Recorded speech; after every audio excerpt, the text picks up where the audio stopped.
Assalamualaikum warahmatullahi wabarakatuh.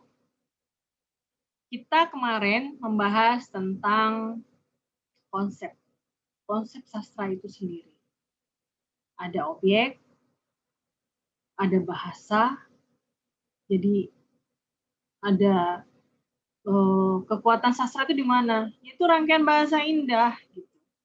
Dan bagaimana penulisnya itu menguasai pengetahuan berbahasa.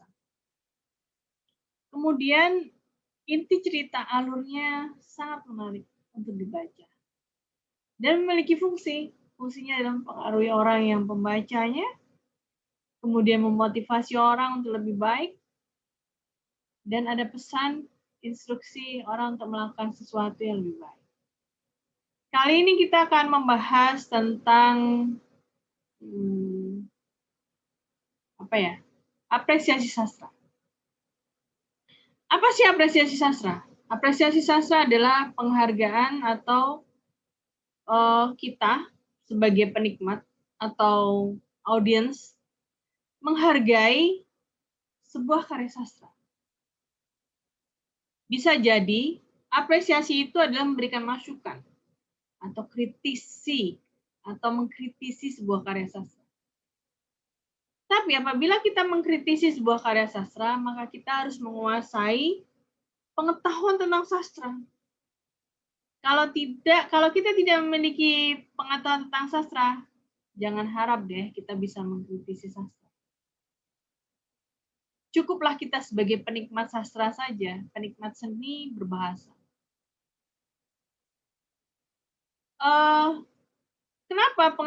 Kenapa mata kuliah ini perlu diajarkan? Karena diperlukan anak didik kita gitu untuk bisa menghargai karya seni berbahasa orang lain, baik itu bukan sastrawan maupun sastrawan. Tidak untuk dimaki, tapi dihargai secara terbuka. Dan yang kedua adalah untuk menghargai sebuah karya sastra akan berusaha untuk melestarikannya lebih baik karena dia suka. Gitu. Melestarikan karya sastra di negeri sendiri. Gitu. Oke, kita akan terangkan lebih lanjut tentang apresiasi sastra. Apa sih komponen-komponen apresiasi sastra?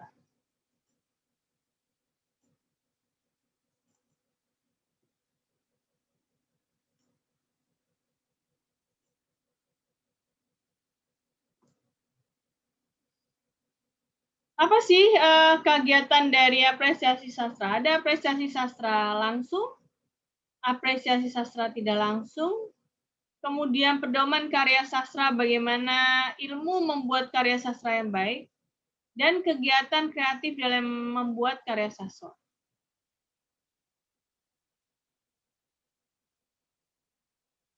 Kegiatan apresiasi langsung adalah suatu kegiatan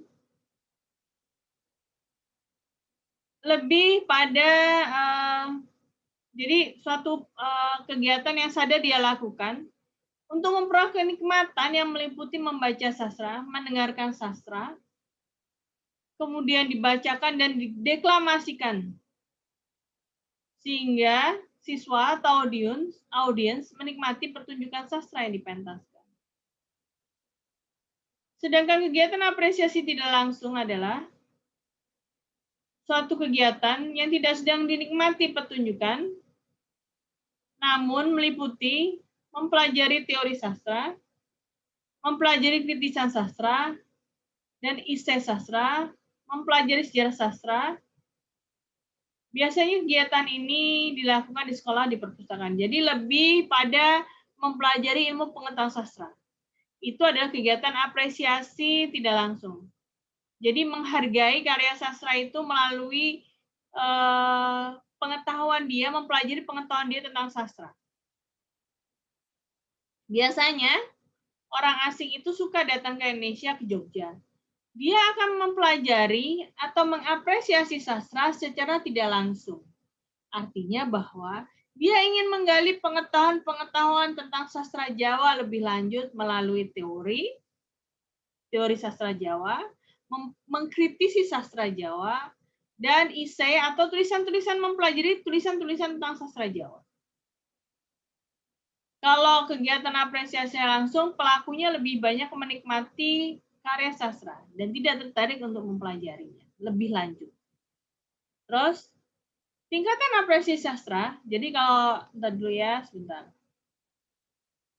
Kalau pendokumenan karya sastra itu begini, misal, Anda suka karyanya Khalil Gibran, kemudian Anda download di internet, kemudian menjadi koleksi Anda. Itu ada pendokumenan karya sastra. Atau H.B. Yazid sang almarhum adalah seorang penulis sastrawan. Anda mendokumentasikan semua karya sastra dari H.B. Yazid. Atau misalnya Versa Bestari yang sekarang lagi tren. Anda fans berat, kemudian Anda mempunyai katalog tentang karya-karya Versa Bestari. Itu mendokumentasikan. Sedangkan kegiatan kreatif adalah Anda mencoba untuk membuat sebuah karya sastra untuk dihargai orang lain. Tingkatan apresiasi sastra yaitu penciptaan sastra. Jadi orang bisa menciptakan sastra yang melibatkan emosi, pikiran, dan imajinasi. Sedangkan penciptaan sastra mengasah intelektual dan berkreasi. Penciptaan sastra memerlukan kerjasama dunia luas, dikenal dan dihargai. Jadi Anda itu kalau sudah belajar apresiasi sastra, tidak boleh untuk tidak menghargai karya sastra orang lain. Karena Anda adalah penikmat seni. Gitu ya. Terus, jadi kalau Anda ingin jadi seorang karya sastra yang terkenal, gitu, orang yang sastrawan terkenal, atau Anda penulis yang ingin dikenal, maka Anda harus bekerja sama dengan komunitas sastra yang lebih luas lagi, agar karya Anda dihargai. Gitu ya. Apa sih yang diinginkan dari manfaat apresiasi sastra? Yaitu manfaat estetika, manfaat keindahan, kemudian manfaat pendidikan, kemudian Anda menjadi orang yang peka secara sosial dan emosional gitu, jadi tersentuh hati. Karena itu tadi, sastra bersifat edukatif atau pendidikan, menjadikan orang lebih peduli ya, lebih peka terhadap sekitarnya. Kemudian menambah wawasan, jadi lebih berwawasan luas lah gitu ya. Gak cuman Anda jarang baca sastra, Anda nggak akan memiliki wawasan luas gitu. Dengan melalui sastra, pihak penulis sastra akan berbagi pengetahuan dengan Anda. Gitu. Jadi wajarlah kalau orang tua itu mendekatkan anak untuk cinta membaca melalui karya sastra. Terus pengembangan jiwa dan kepribadian. Dengan Anda membaca buku-buku karya sastra, sastrawan yang Anda sukain, Versa Bestari lah, Andre Hirata, Asma Nadia, ada pengembangan jiwa dan kepribadian yang semoga lebih baik lagi, menjadi manusia yang beradab, menjadi manusia yang baik, manusia yang bermoral, dan manusia yang religius.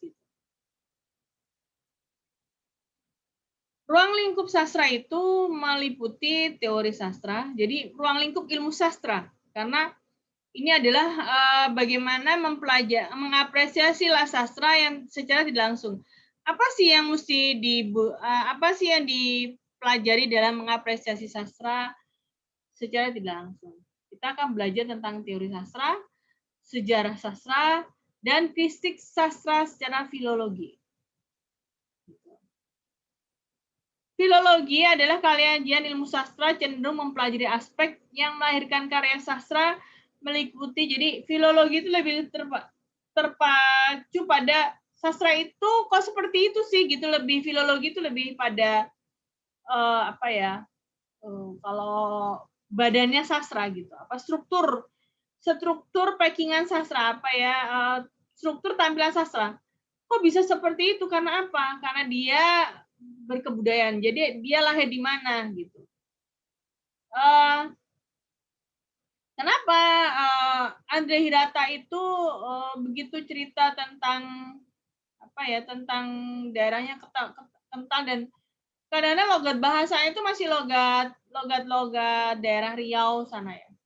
Karena dia berbudaya orang Riau. Ada nilai di situ yang dia tampilkan dari sisi orang Kepulauan Riau gitu.